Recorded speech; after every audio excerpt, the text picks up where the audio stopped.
Hello everybody and welcome back to my channel. Today I'm going to be doing a bit of a new video with you guys and doing my seasonal spring bookish reset.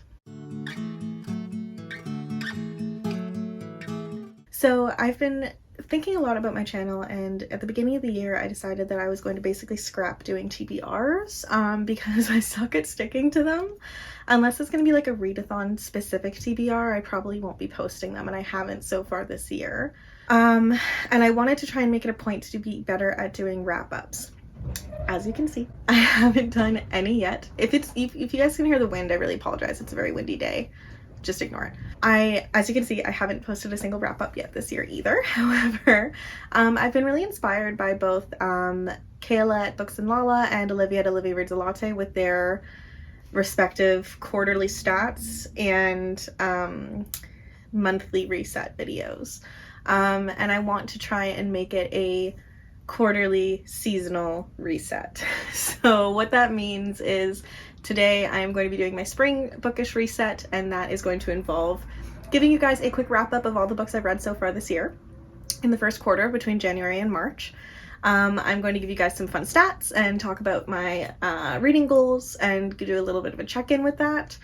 And then I'm going to talk about some books that I'm excited to that are coming up in the next quarter to try and do a little bit of a check-in and see how things are going, as well as talk about some of the books that I've read.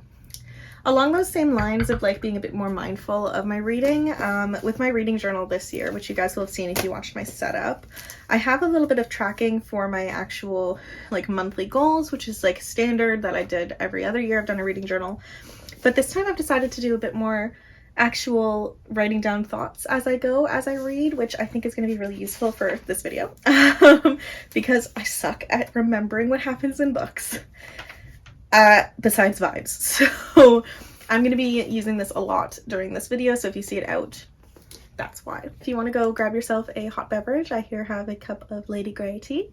We will get started and talk about my reading so far.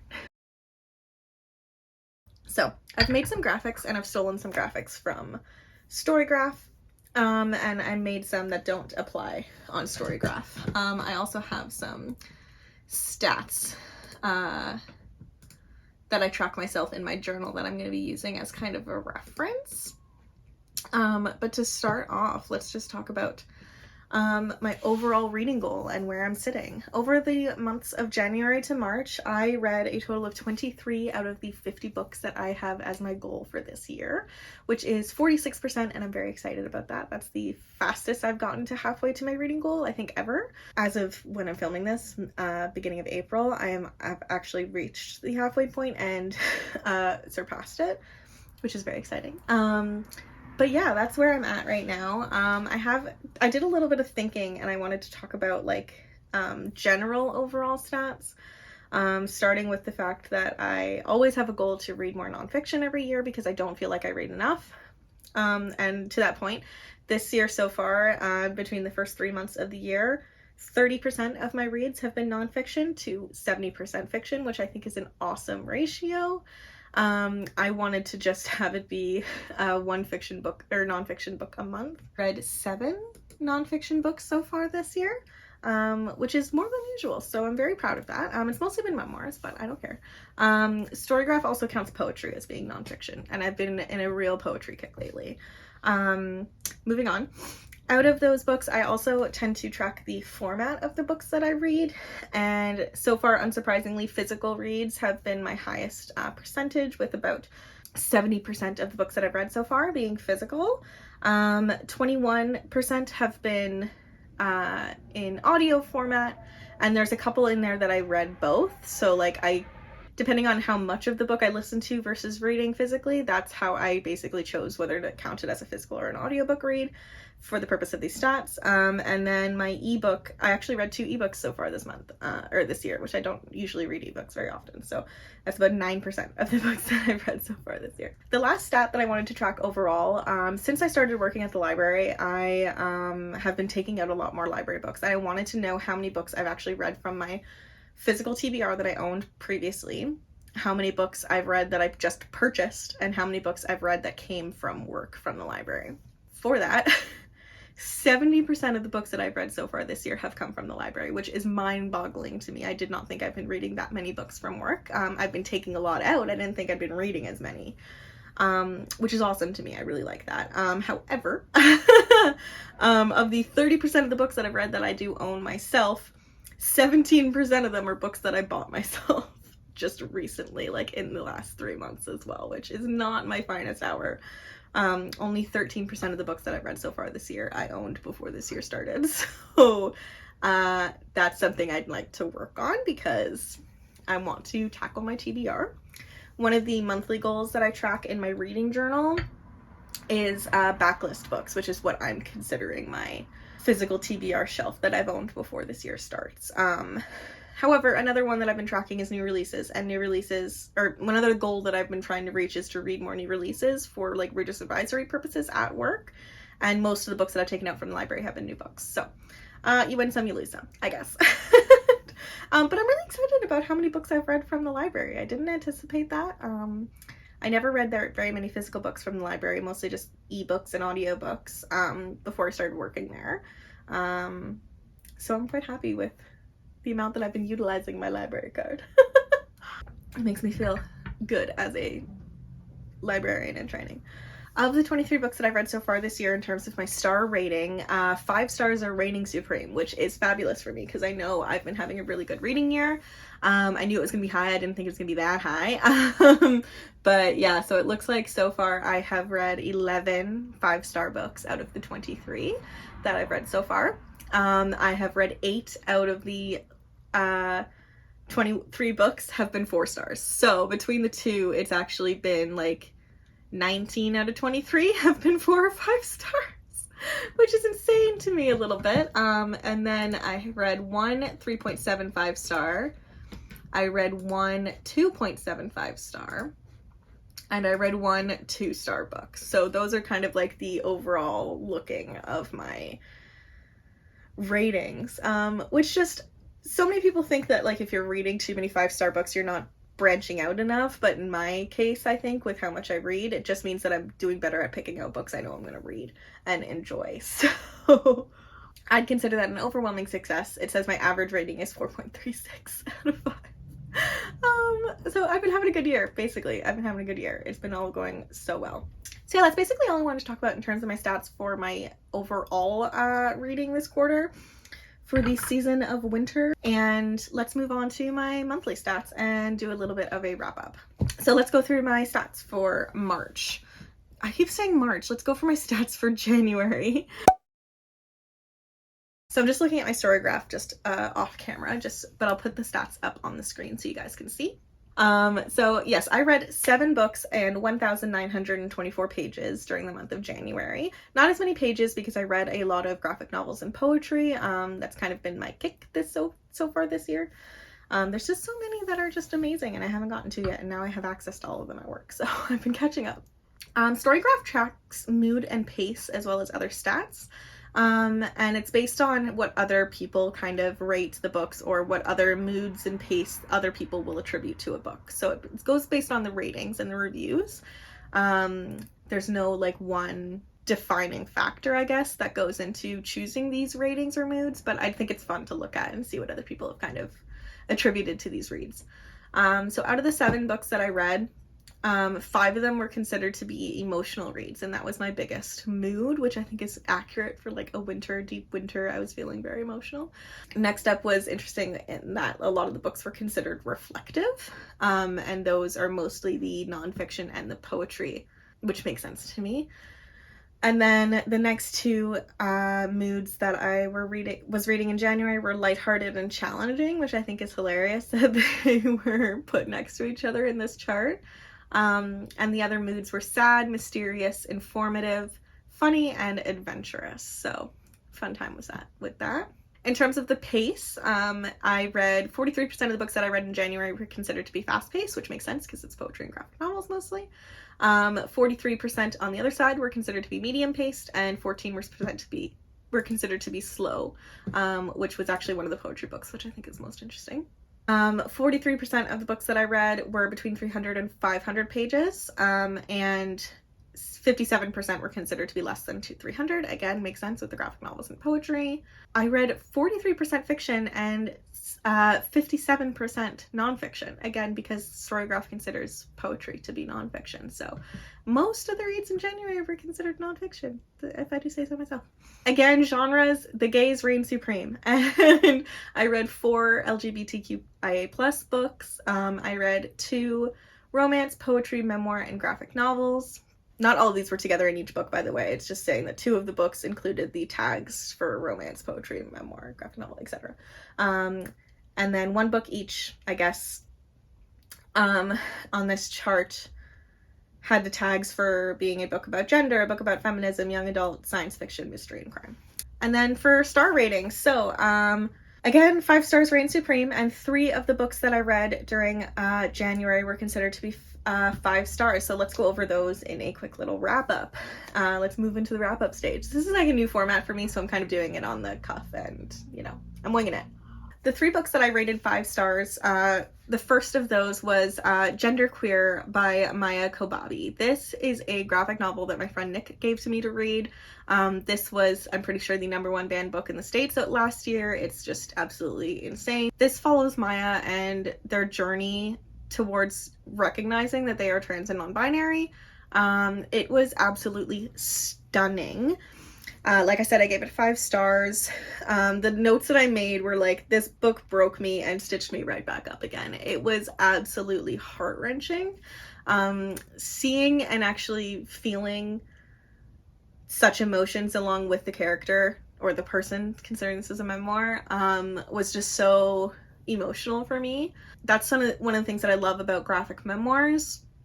Is that it's not just the story, it's somebody's life. It just makes it that much more impactful being able to see it. Again, the artwork was stunning. And then the last note that I made was that I learned a lot and I thought about this book for days afterwards, which is true. I think about it quite regularly and I recommend it almost every single day. Next up was my book club pick for the month, and that was I'm Glad My Mom Died by Jeanette McCurdy. I listened to this audiobook through my library, through work. Through Libby.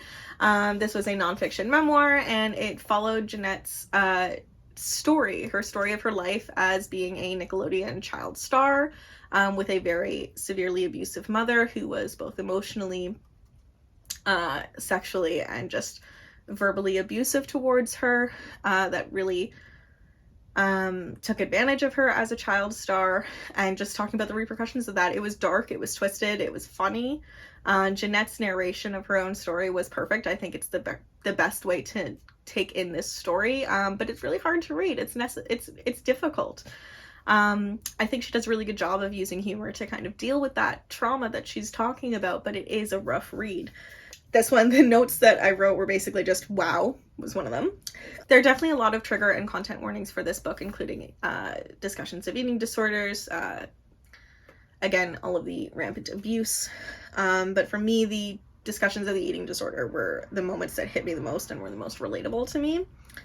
And basically it was absolutely heartbreaking. But again, 5 stars, absolutely. And the last book that I gave 5 stars was the first fiction book on this list, and that is The Thursday Murder Club by Richard Osman. I finally started this series, which is just absolutely beloved. It is a like cozy murder mystery series following this group of characters in a like old folks retirement home.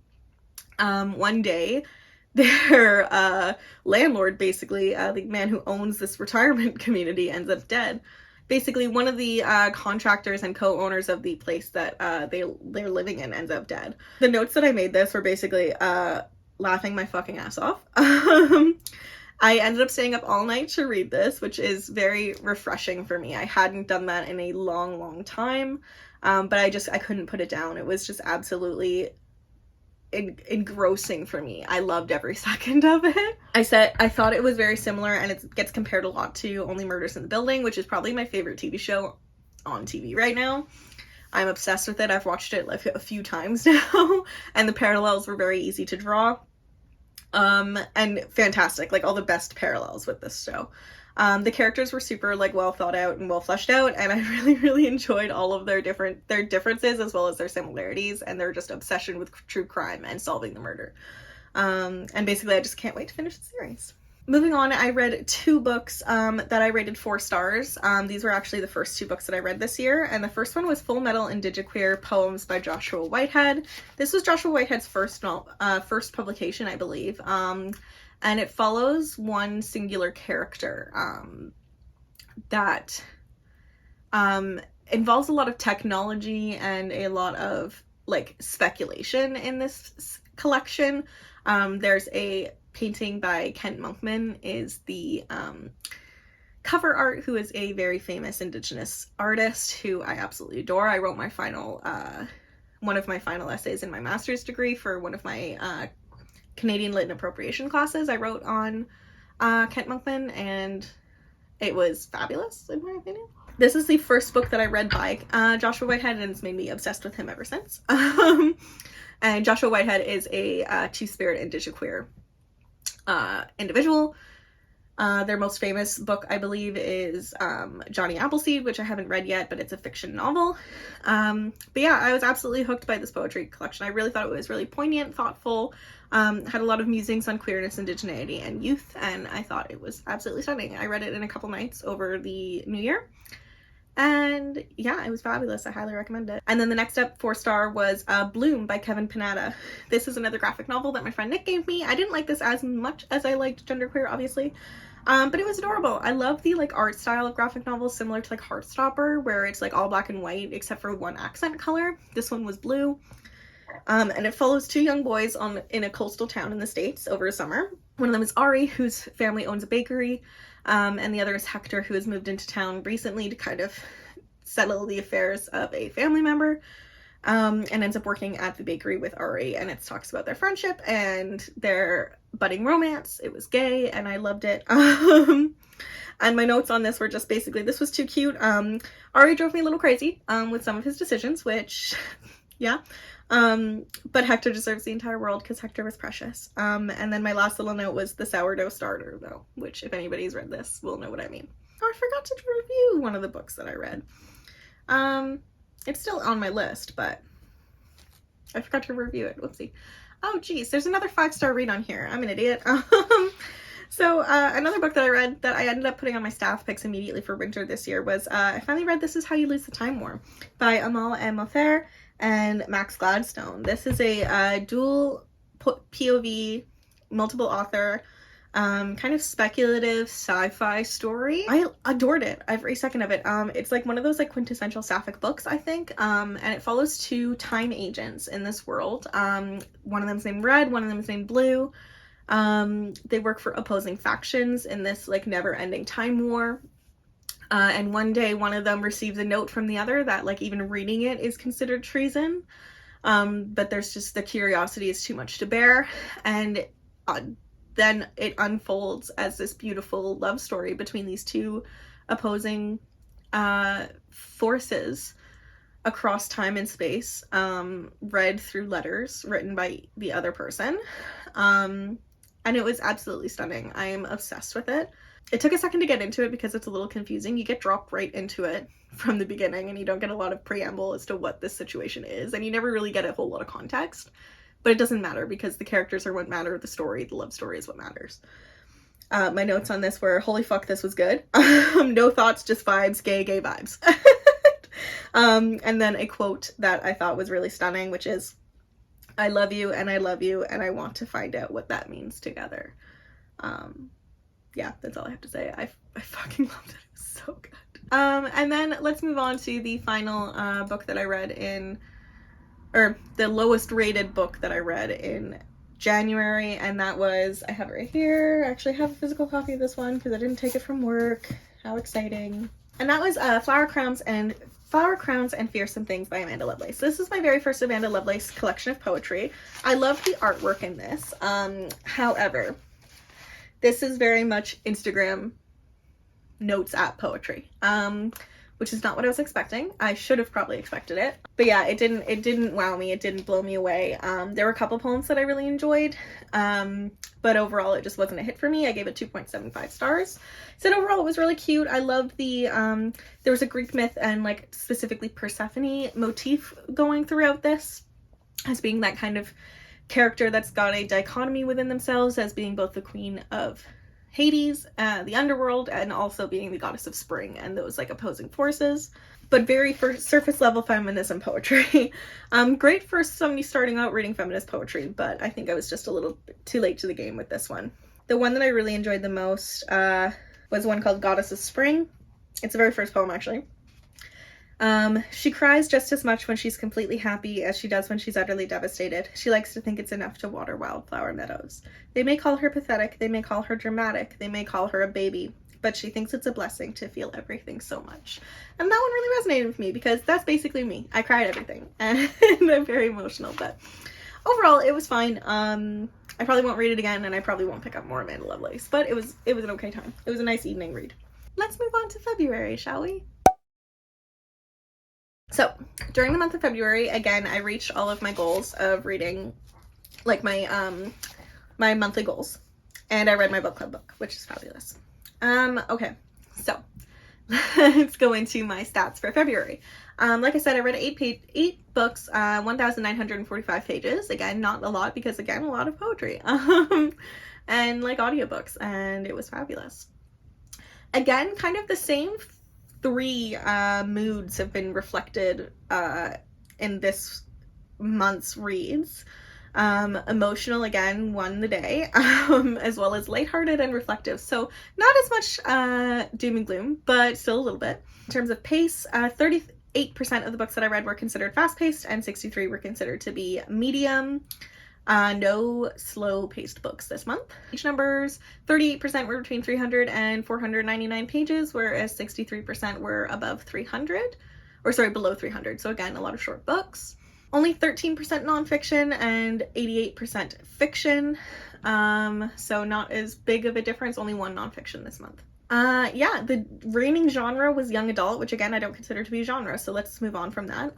Next up was, again, LGBTQIA+, because I can't get enough of the gay books. They put graphic novel next, which I don't consider to be a genre. So next up was romance. I did read a lot of romance. I actually, if you guys take a look at my last vlog that I posted, I read a ton of romantic queer graphic novels, so that's where a lot of that comes in. And then the rest were spread pretty evenly between thriller, poetry, mystery, memoir, horror, fantasy, and contemporary. So a lot of the same genres that I tend to read, at least so far this year. And let's move on to my wrap-up and my star ratings. So I, again, rated most of my books 5 stars. I read half the books I rated 5 stars, which were 4. The first being the second book in the Finlay Donovan series by El Cosmato. So, second book in the Finlay Donovan series, which I read the first book, Finlay Donovan is Killing It, last year, and I absolutely adored it. It is so funny. I love this series with my entire heart. I love El Cosmato's writing. I don't love Finlay as a character as much, but I do really enjoy the rest of the characters, and I love the mysteries of these. They're cozy, they're funny, they're low stakes. Or, they're not low stakes, but they feel low stakes because the book is so funny. But yeah, this follows Finlay Donovan during her second adventure. I won't go too much into it because it kind of spoils the first one, but it's dealing with the direct aftermath of the first book. Again, I rated it 4 stars. There were no... Whoops. I'm an idiot. I actually rated this 4 stars, not 5 stars. Let's go back to my stats. I really should have checked all this before I started filming. Oh well. Okay. Let's try that again. Yeah, so most of my books were rated 4 stars. Let's continue in the 4-star train. So again, Finlay Donovan. My notes during the actual reading were... Okay, the first one I can't read because it's a spoiler. However, the second one is basically I want to know more about Vera. Vera is her nanny and kind of accomplice in the series. It's her best friend. And we got a little bit more backstory for Vera during this book, which I was very excited about, but I want to know more. I'm really hoping the 4th book in the series gives me more Vera. And then the last one was just, the series is so much fun, I can't wait to read more. And that's basically the gist of it. It's fun, it's a good time. It makes you laugh, it makes me emotional, it's suspenseful, it makes me go, it's a very fast-paced book in my opinion, and it's just a good time. Let's start this again with my 5-star reads of the month. I rated 3 books 5 stars during this month, and the first one was one of my most highly anticipated books of the year, and that was Highly Suspicious and Unfairly Cute by Talia Hibbert. This was Talia Hibbert's young adult debut, which I was very nervous about, though I shouldn't have been. Talia Hibbert is a tried and true auto buy, 5 stars every single time author for me. I love Talia Hibbert's writing so much. You guys know of my love of the Brown Sisters trilogy. I adored The Princess Trap and Wrapped Up in You, which are 2 other single standalone books that she's written. Anything she writes is gold, basically, in my opinion. But this follows 2 main characters, Celine and Bradley. Celine is a conspiracy loving, not so outdoorsy, very anxious but also very driven young lady, and Bradley is her ex-best friend / new enemy, and the 2 of them clash as they are going on this kind of wilderness explorer camping activity to basically win a shot at a scholarship for their first year of university. I loved this so much. So my notes for this were basically Talia Hibbert can officially do no wrong because now she has written in all of the audiences that I'll read, and it went fabulously. This was a perfect enemies to lovers / high school friendship drama, and the drama brought me back to high school myself, like the ghosting and the passive aggressiveness and the just like miscommunication aspect of it, which I love miscommunication, honestly. It just gives me all the drama. And then I said Celine needs to be protected at all costs because Celine was just absolutely precious and she was so sweet and she was so hard on herself, and they're just perfect together and they didn't know it, and it was fabulous. I loved the OCD rep that was in this. Not that I have any experience with that myself, but it seemed to go quite well. And I liked that the love interest was a bisexual man, which you don't see often. The only other time I've really seen it is in another Talia Hibbert book, so made me happy. But yeah, 5 stars, 100%. It was so goddamn good. And then the last 5-star book that I read during the month of February was The Prince and the Dressmaker by Jen Wong. This is a graphic novel that I read during my graphic novel reading vlog, so I won't go into too much detail for that because you can see it in my vlog. I'll leave it linked up in the corner and down below. But I loved it. I loved the art style. I loved the overall story. I liked the talks about gender presentation and friendship. I really loved it. And my notes were, it's so freaking adorable. Sebastian needs to be protected at all costs. And Emile is the best bodyguard, because he was. And then, heck yeah, at the fashion show. If you've read it, you know what they mean. But yeah, I thought it was a great little musing on friendship and gender and expression and fashion, and I thought it was really great. Let's go back to my 4 stars. So the next book that I rated 4 stars was the audiobook that I read, which is also the only nonfiction book I read this month, which was Somebody's Daughter by Ashley C. Ford. This is a nonfiction memoir talking about Ashley's childhood, growing up as the daughter of a man who's in prison, living in New York City. I thought it was really compelling and really thoughtful. It was definitely heartbreaking and it was hard to read, but it was really accessible despite being a life story. Ashley narrated her story perfectly. I think it was really, really intriguing and I loved every second of it. I was really enthralled. And then I thought it was skillfully written and heartbreaking, real, and raw. Which is all I can really say about it. I really enjoyed it. I think everybody should listen to it. It's got really good discussions of family. It's got great discussions of, again, like kind of the prison industrial complex and how it affects families. And yeah, I thought it was really great. Next up was Jacko by Erin E. Adams, another 4-star read. This was the book that I chose to read for my like new releases goal. And I picked it up from work on a whim. I just saw the cover and I fell in love. And this is a kind of like horror thriller. This one took me a while to get through. It took me most of the month to read it. But it was really intriguing. It was like kind of supernatural on top of the thriller aspect of it. The ending was just messed up. I can't even explain what happened during the ending. You're gonna have to read it to find out, but it blew me away. And yeah, my notes were basically like, it was engrossing despite how long it took me to read it. What on earth was that ending? And I thought it was super unique and had a great payoff. And then the last one that I gave 4 stars was Chlorine Sky by Mahogany L. Brown. This was a kind of YA middle grade story written in verse.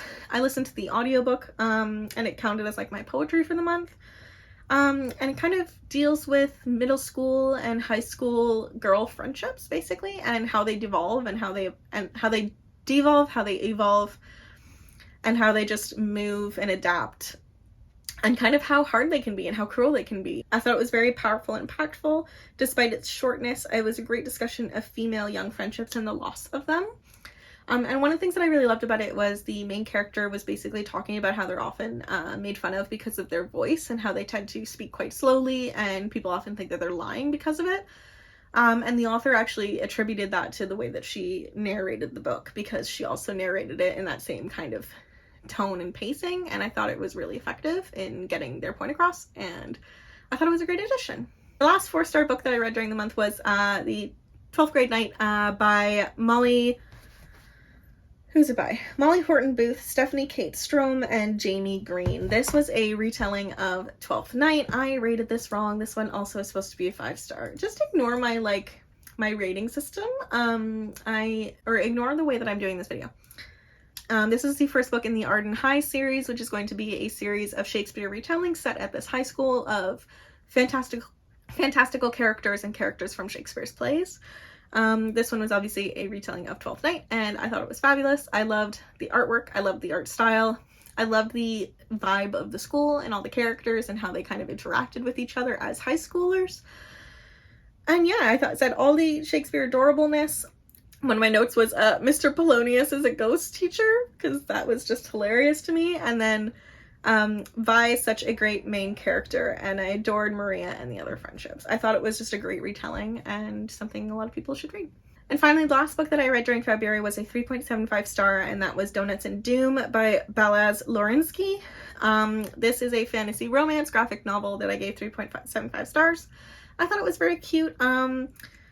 I loved the adorable snake familiar for one of the main characters that was a witch. The main character and the love interest meeting was awkward as fuck, and the relationship could have been developed more. That was basically my main thought, my main takeaway from that one. So take with that as you will. And finally, let's move on to March,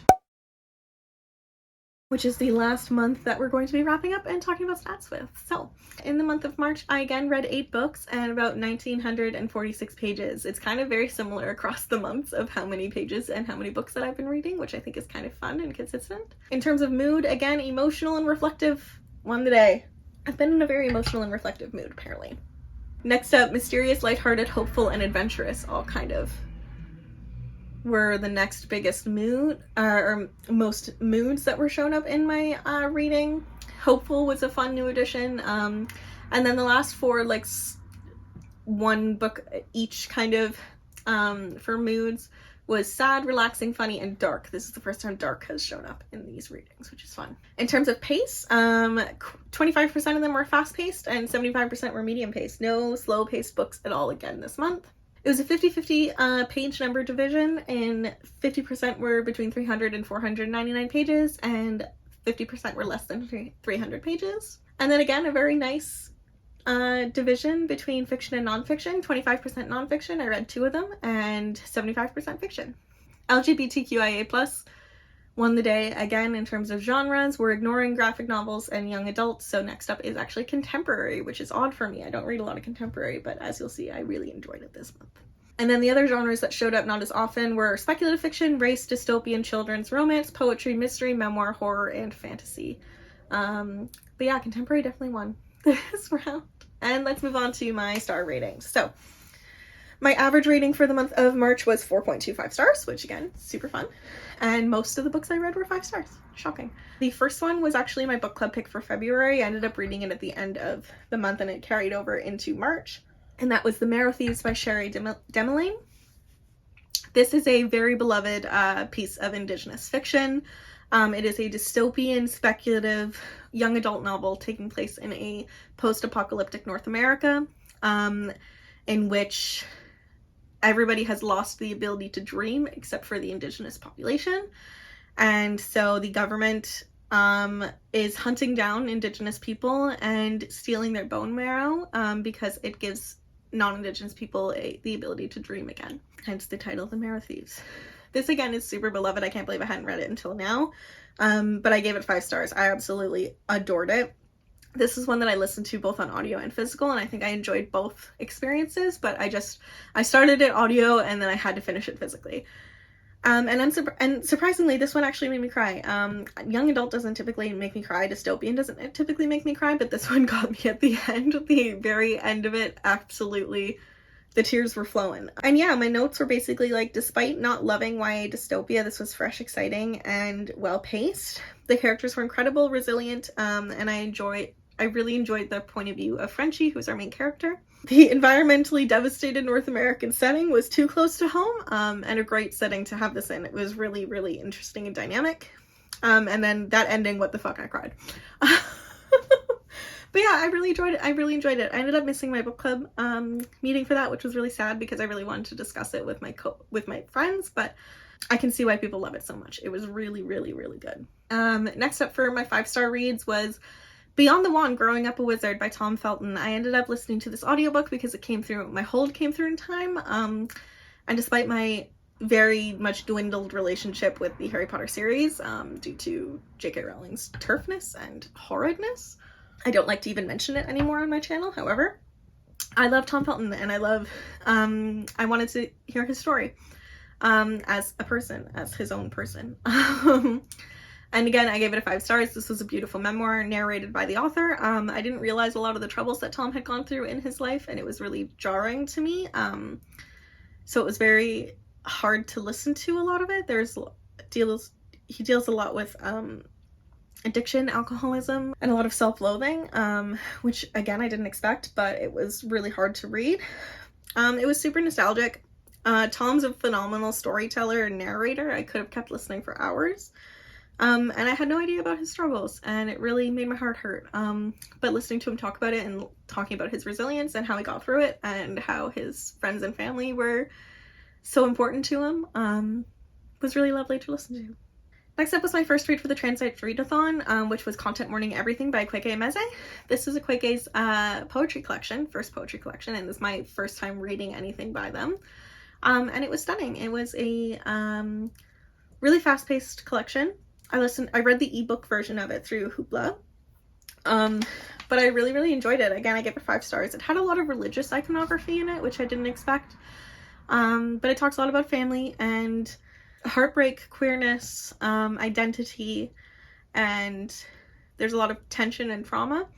I really liked the religious aspect of it. I thought it was very fascinating the way Kweke managed to weave this story in with her own life story, which I'm not a religious person, but I was really fascinated by how this was done. I thought it was really expertly done. I thought the book was super powerful and thought-provoking, raw feelings about religion, family, queerness, anxiety, and absolutely perfect introduction to Kweke Emeze's work. And then finally, the last book that I gave 5 stars is one of my favorite books, I think, of the entire year already, and that is Always the Almost by Edward Underhill. This was a last-minute pick that I picked up for the Transite Readathon. I just saw it again. It just came out, so it's on the newsstand at work. This is a YA contemporary following our main character, Miles, who is a trans boy in his either second last or last year of high school. I can't quite remember how old he is. Dealing with the aftermath of coming out as transgender, basically. Miles is dealing with a family that's kind of hard to navigate now. Not necessarily combative, but just awkward. And his goal is to kind of get his ex-boyfriend back in his arms, because ever since he came out, his ex-boyfriend and him have not been together, and he's trying to convince him that he's the same person. Along the way, you deal with his great friendships with his friends Rachel and Paige. He meets a new boy named Eric, who is fully accepting and unbothered by his transness, and they become quite close. And then there's a lovely subplot with a musical piano rivalry kind of situation, which I always love. Again, I gave it 5 stars. My notes were, oh my fucking god, I adored every second. Eric, heart, so precious. I love a good rivalry. And then finally, the last one was the tie scene, which, again, if you've read it, you know what I'm talking about. It made me cry at the end. I didn't expect it to, but it really did. And this was another one that I stayed up really late to read, which, again, doesn't happen very often. So I was really hooked, and I absolutely adored every second of it. Highly, highly recommend. Let's move on to the 4-star books. I rated 3 books 4 stars this month. The first one being Man-Made Monsters by Andrea L. Rogers. This one I found through Jan over at Jan Agaton. It was her Full Moon Book Club's pick for the month of February, I believe. And it is a collection of Indigenous horror short stories, which I was like absolutely hooked as soon as I heard that synopsis. But what was especially exciting about it was that it was to me, a very unique take on horror. There are a lot of the same horror monsters and tropes that you typically see, but with this indigenous twist on them and a lot of different cultural aspects that I don't know about, so it made it really fresh and exciting. It followed, every character was from the same line of a Cherokee family, which I thought was fabulous, and a really great way to connect the stories and tie them all together. It felt like one big novel. Seeing how the kind of family tree moved along was really interesting. And the stories were simultaneously really heartwarming and also terrifying. Yeah, my favorite story was Ghost Cat. It made me cry. The long-standing family tree dynamic was really interesting. Some of them were terrifying, and I loved the queer rep, which I wasn't expecting to see, so I really loved it. I gave it a 4 stars. Next up was Finley Donovan Jumps the Gun by El Cosimano. This, again, 3rd book in the Finley Donovan series. I didn't like it as much as I liked the first 2, but I still enjoyed it. This one took place at a police academy, and I thought it was kind of weird. Again, 4 stars. Not as good as 1, not as good as 2. I want more of Vero again, and her backstory in the next one. Not a huge fan of the police academy setting, and overall a fun time, so. And then finally, the last 4-star book that I gave during the month of March was The Tea Dragon Festival, which is the 2nd book in the Tea Dragon Society series by Kay O'Neill. This was another book that I read during the Trans Ice Readathon, and this one was really great. I love this series so much. I haven't read it in a very long time. I haven't continued it in a long time, I should say. And I really enjoyed this installment. This one follows a main character who is... This character is kind of struggling with what they want to do with their life, and they come across a proper dragon. Not a tea dragon, but a proper dragon named Aiden, who was put to sleep by an unknown entity 80 years prior, and has kind of realized that a lot of the people that it's known have passed away, and it needs to take up its mantle of protecting the village again. I thought it was really sweet. It had really great family dynamics. It had really great deaf representation, which again I wasn't expecting. The way that the author chose to differentiate between speech and ASL, which was also depicted really well in the graphic novel, was really interesting to me. I really enjoyed that aspect, and I liked the introduction to it at the beginning of the story. I thought it was really interesting. I've never seen it represented in graphic novel form before, so I really enjoyed that aspect. And yeah, I enjoyed the series. I love that they brought in a full-blown dragon character, which was really fun. And I think it had really great deaf and queer non-binary rep. And then finally, I have one 2-star book. As you guys saw again in the last reading vlog that I posted, so I won't go into it too much. I read Laura Dean Keeps Breaking Up With Me by Mariko Tamaki and Rosemary Valero O'Connell. This is a quintessential queer graphic novel. A lot of people have read it. A lot of people have loved it. I was not one of those people. I was really frustrated by it. I think the relationship was incredibly toxic, and I think if a young person is reading this, it's a different story, because it's a really great way to introduce them to the kind of dynamics of a toxic relationship that may not seem toxic at a high school level, and showing them signs of what to look for and how this is unhealthy for everybody involved. And I think it's a great little message. I just thought it was not for me. I didn't enjoy reading it, and I didn't need that lesson, basically. And I don't know if the lesson was as impactful as it could have been. I think a lot of the characters were really underdeveloped, especially considering there's a really big event that happens near the end of the book dealing with the main character's best friend, who we don't even hear the best friend's name until halfway through the book. So, I didn't care. And I didn't really care about the main character either. It was just the main character kind of treating everybody shittily because they were being treated shitty by their girlfriend. And, it wasn't fun. So, yeah, it was just not for me. I gave it a 2-star. But yeah, that's about it for me. Let's move on to some of the books that I'm excited for coming up soon. I don't have a lot, but basically, there are a few books that I've been looking forward to that are coming out this spring. First off is Happy Place by Emily Henry. I think everybody knows I love Emily Henry so much. I actually have an e-arc of the audiobook from Libra FM, so I need to get started listening to that. Yellowface by R.F. Kuang comes out, which is going to be a stunning literary fiction kind of satire, which I'm excited about. The Sun and the Star by Rick Riordan and Marco Shiro, which is the Will Solace and and Nico's story, which I'm very excited about, in the Rick Riordan, Percy Jackson series. And then the last one that I have on my list is Atalanta by Jennifer Saint, which is another Greek mythology retelling by the same woman who wrote Ariadne, which is one of my favorites. Other than that, some most anticipated books that I have that I'm excited to read soon are Day of Fallen Night by Samantha Shannon. I purchased this recently and can't wait to read it. This is the prequel to Prior to the Orange Tree. I'm planning on finishing up the Heartstopper series to its entirety because I finally have books 3 and 4. And then for horror, I'm really excited to read How to Sell a Haunted House by Grady Hendrix, which is, again, like a haunted house story by one of my new favorite horror authors. So that should be exciting. Next month in May is going to be another installment of Asian Readathon, which I'm going to be excited for. I'll probably do a TBR and a vlog for that. Let me know if you're excited about that concept at all. And yeah, hopefully this season continues to be a really great reading season. I'm hoping to read a bit more novels and a bit more backlist books that I own, and I need to get whittling down this TBR. The next video for you guys to expect to see from me, I believe, is going to be a book haul of all the books that I've read or picked up so far at the beginning of this year. But other than that, I hope you guys really enjoyed this video. This was something new for me. I hope you enjoyed it. I really enjoyed going through these books in detail and seeing my stats and talking about it with you guys. Hopefully you enjoyed it and weren't bored. And hopefully I can do this again come summer. If you're new here, please subscribe. I put out new bookish videos and writing videos occasionally. And please give this video a like if you did enjoy it, because it really does help support my channel. Leave me a comment down below letting me know what you're most excited about in the next season, or if you've read any of the books that I talked about. And I will talk to you guys later. Bye bye.